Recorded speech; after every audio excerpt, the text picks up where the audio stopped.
الحمد لله وكفى والصلاة والسلام على عباده الذين اصطفى أما بعد. Dear audience, 76 years back, in the history of subcontinent, there took place a bloody migration which tells us the migrants' efforts and their core aim from the migration. Dear listeners, the sun was about to set and the sky was getting dark. A tired caravan was on the way of its long journey to an unknown place. These were the people who left their homes and wealth in the name of a newborn Islamic country. They were tired but hopeful for the bright future waiting for them and their generation. The caravan stopped its journey to rest for the night. Then what happened? They were robbed by the hostile Hindus youth. A caravan got destroyed by their hands. Men were slaughtered and women and their children were kidnapped. I and you can't feel the feelings that they had at that time.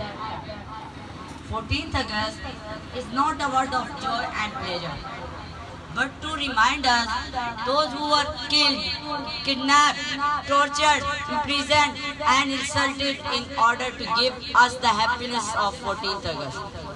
According to the Dawn newspaper, 6.7 million Muslims crossed the Indian border.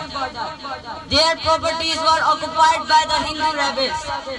Their homes were set on fire and they faced the worst conditions during their migration to Pakistan.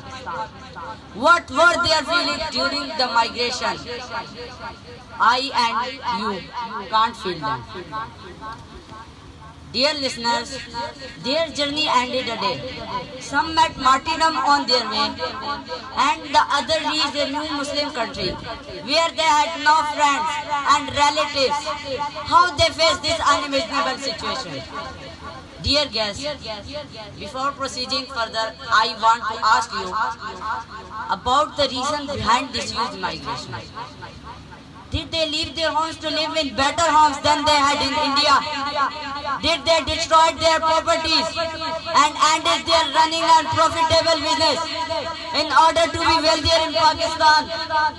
Did the parents sacrifice their sons and daughters to seek any kind of pleasure? What inspired the Muslims' mothers and sisters to face the cruel and inhuman behavior of the rebels during the migration? I and you both know the sore answer.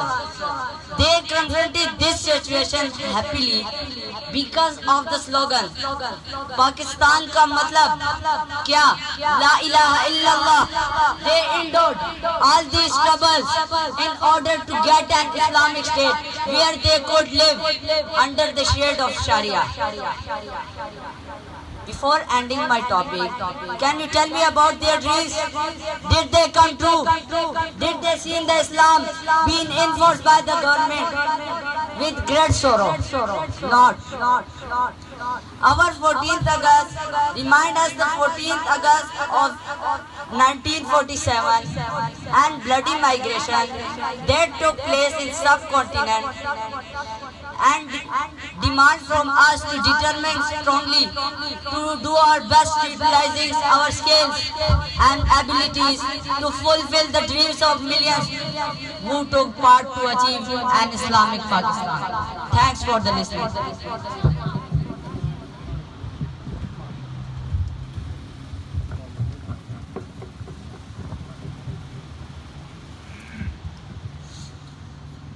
ہمیں سے علم کی میراث بزم دہر نے پائی، ہمیں سے علم کی میراث بزم دہر نے پائی، ہمیں نے سارے عالم کو عطا کی شان دانائی۔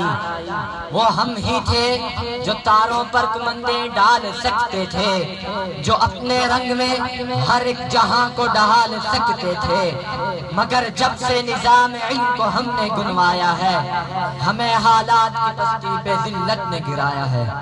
ماشاءاللہ انشاءاللہ یہ تھے حافظ حنظلہ جو اپنے احسن انداز میں اپنے خیالات کا اظہار کر رہے تھے۔ اس کے بعد میں ملتمس ہوں حافظ محمد جواد، حافظ محمد قمر محمود، حافظ وجاد علی سے کہ وہ مائک پر تشریف لائیں اور عربی نظم پیش کریں۔ تشریف لاتے ہیں حافظ محمد جواد، حافظ قمر محمود، حافظ وجاد علی۔